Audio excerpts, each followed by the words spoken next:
அதனால அவரு வரக்கூடாது. வந்தா வந்து கூட்டம் இன்னும் இன்னும் வன்முறை வெடிக்கும். அதனால வரமாட்டாரு. ஓ, நான் வந்தா கூட்டம் கூடும், நான் வந்தா வன்முறை வெடிக்கும். என்னங்க ஒண்ணுக்கு ஒண்ணு சளைக்காமலே இருக்கு. ரெண்டு ஒண்ணுதான். இது பி டீம்லாம் இல்ல, ஸ்ட்ரெயிட்டான டீம் இருக்கு. சிஷ்யன், குரு சிஷ்யன். மணிப்பூர் கலவரத்துல எந்த விதமான ஆக்ஷனும் எடுக்கல.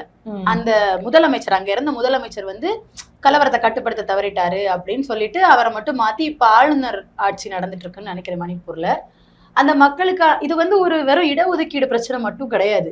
ரெண்டு இனத்துக்குள் நடுவுல நடக்கிற பிரச்சனை. அந்த மணிப்பூரோட புவியியல் அமைப்பே ரெண்டா பிரிஞ்சிருக்கிற மாதிரி இருக்கு. இன்னும் அந்த மக்கள் வந்து வீடுகளுக்கு திரும்ப முடியல, முகாம்கள்ல இருக்காங்க. அவங்க படிப்பு என்ன ஆகுறது, அவங்களோட தொழில்கள் என்ன ஆகுறது, அவங்களோட சொந்த வளர்ச்சி என்ன ஆகுறது, இப்படி இருந்தா ஒரு மாநிலத்தோட வளர்ச்சியே என்ன ஆகுறது.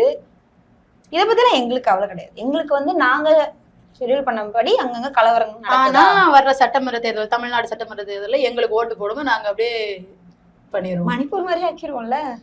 இது தமிழ்நாடு. அது ஆக்குறோமா இல்லைன்னு மட்டும் பாருங்க. நான் திருப்பி சொல்றேன், இது தமிழ்நாடு. ஆக்குறோம், அதுக்குதான் ஹார்ட் ஒர்க் பண்ணிட்டு இருக்கோம். ஓகே, கொஞ்ச நாள்ல வடக்கு நாடா தமிழ்நாடு வடக்கு நாடா. தமிழ்நாடுக்கு நல்ல பேர் யோசிச்சுட்டு இருக்கோம். தமிழ்ல, தூய தமிழ்ல. தமிழ்நாடு நல்ல பேர் தானே? இல்ல அது எங்களுக்கு பிடிக்கல, ஏன்னா தமிழ்னு வருது. ஓ, ஹிந்தி நாடு, நாடு தமிழா இருக்கு, ஹிந்து ராஷ்டிரான்னு எங்களுக்கு பேர் வச்சிருவீங்களா? யோசிச்சுட்டு இருக்கோம். இந்த மணிப்பூர் கலவரம் இது எதுக்குமே எந்த இதுவும் பண்ணல. ஒரு ஆளுங்கட்சியா குஜராத் கலவரம் நடந்தப்போ குஜராத்ல முதலமைச்சர் உங்க டாடிஜி தான். அந்த கலவரத்தை அடக்கணும், ஏன்னா தூண்டி விட்டதை நம்ம தான், நம்ம எப்படி அடக்குவோம், எதுவும் பண்ணல. இப்போ இந்த உங்க சாதனைகள் எல்லாம் இந்த பட்டியல் ஒரு ஓரமா இருக்கட்டும். இப்போ தமிழ்நாட்டுல இத்தனை வருஷமா மாறி மாறி ஆட்சியில திராவிட கட்சிகள் இருந்துட்டு இருக்கு.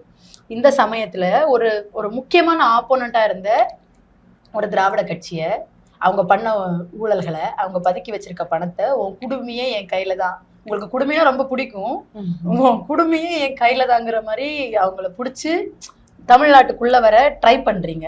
உங்களால வர முடியும் நீங்க நினைக்கிறீங்களா? வர முடியும். அதுக்குதான் இப்ப திருப்பரங்குன்றம் ஆரம்பிச்சோம். அடுத்து இன்னும் ஏதாவது ஒண்ணு பண்ணி ஹார்ட் ஒர்க் பண்ணலாம்னு இருக்கோம். சோ வந்து உங்க சாதனை பட்டியல்ல தமிழ்நாடு ஒரு கலவர பூமியாக்கி அதையும் சேர்த்துக்கலாங்கிற எண்ணத்துல இருக்கீங்க. ஆமா, கண்டிப்பா. Hard work never fails.